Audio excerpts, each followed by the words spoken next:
Hello, everyone, and welcome to Cryptic Chronicles. Far from the mainland, where the sea swallows sound and time drifts slowly, three men tended a light. It was a place of isolation, a place where days bled into nights, marked only by the turn of a lens. But one winter's evening, something shifted. The light went out. The men were never seen again. What happened on that desolate rock, lost to the whispers of the sea, remains one of history's most haunting mysteries. A mystery that begins with silence and ends with a question. Join us as we delve into the mystery of the Flannan Isles.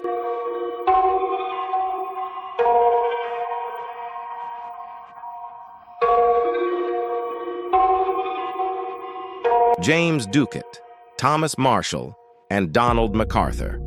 Three men, each with a different story, drawn together by the isolated duty of tending the light. They were not merely colleagues, they were men bound by the same solitary fate, entrusted with the lives of countless sailors who depended on their vigilance.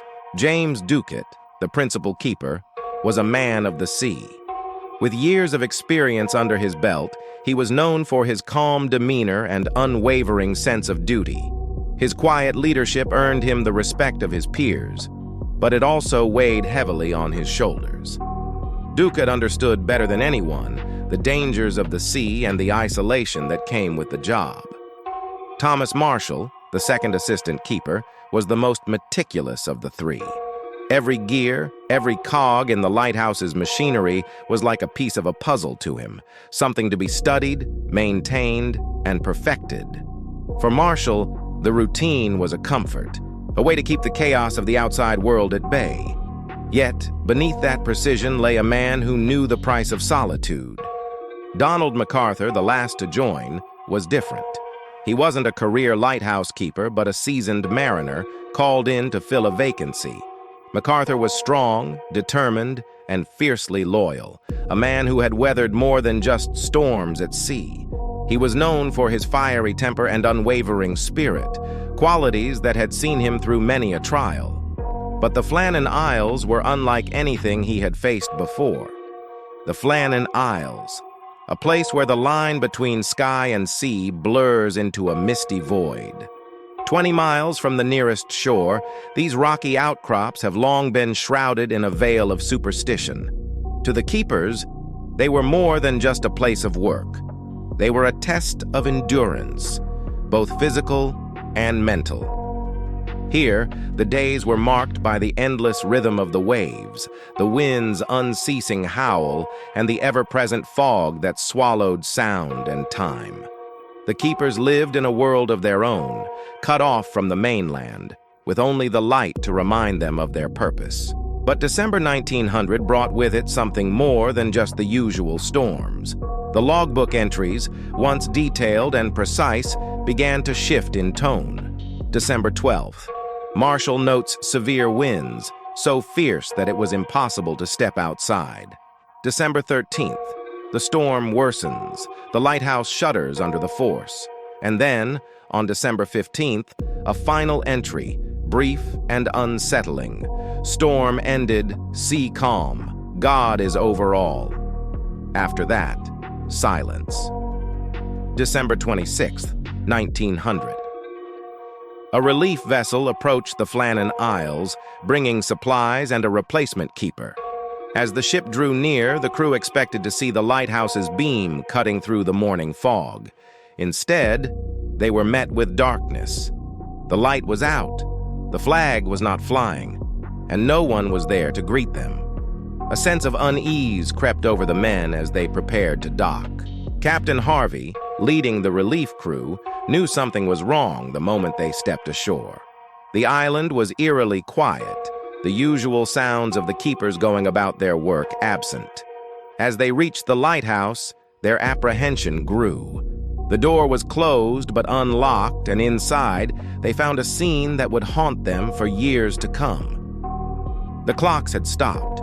The fire, usually kept burning to ward off the chill, had gone out.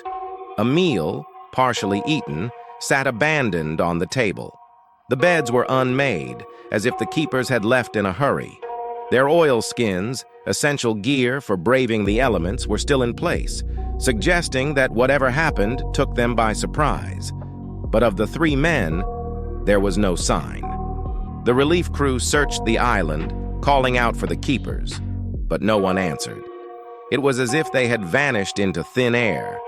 Given the isolation of the island, 20 miles from the mainland, no calls for help would have been heard. With no bodies, no signs of a struggle, and no clear explanation, the mystery deepened. What had driven these men from their post, and where had they gone? As news of the disappearance spread, theories began to circulate, each attempting to explain the fate of the 3 keepers. The remote and unforgiving nature of the Flannan Isles meant that whatever happened to Ducat, Marshall, and MacArthur would likely remain a mystery. But over the years, several possible scenarios have emerged. One of the most enduring theories involves the sea itself. Some believe that a rogue wave, massive, sudden, and unpredictable, could have swept the men into the ocean as they worked near the landing stage. This theory is bolstered by damage found on the western landing, where ropes were torn and iron railings twisted, suggesting a forceful impact. However, this explanation leaves several questions unanswered. If a rogue wave had struck, why were no bodies ever recovered? And why did the men, seasoned keepers familiar with the dangers of the sea, leave the safety of the lighthouse without their oilskins?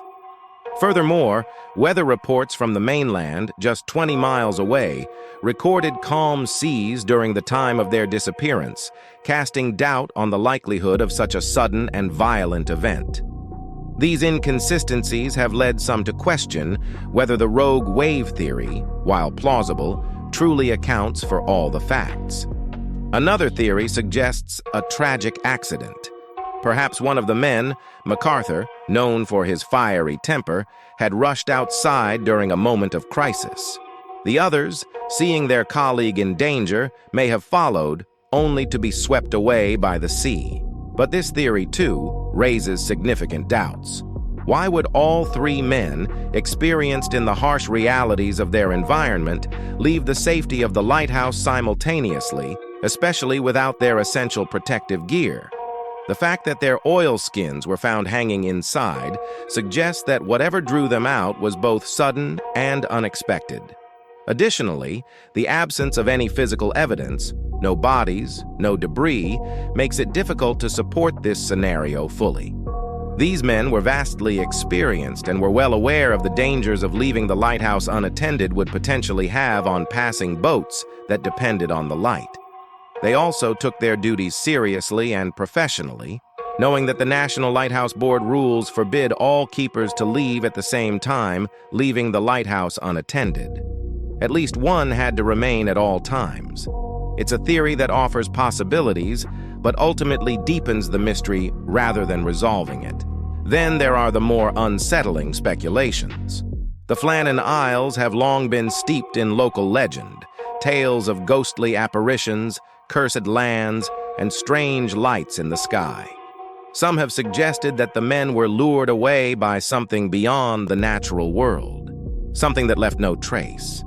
These stories, while often dismissed by skeptics, continue to capture the imagination, keeping the mystery alive in a different light.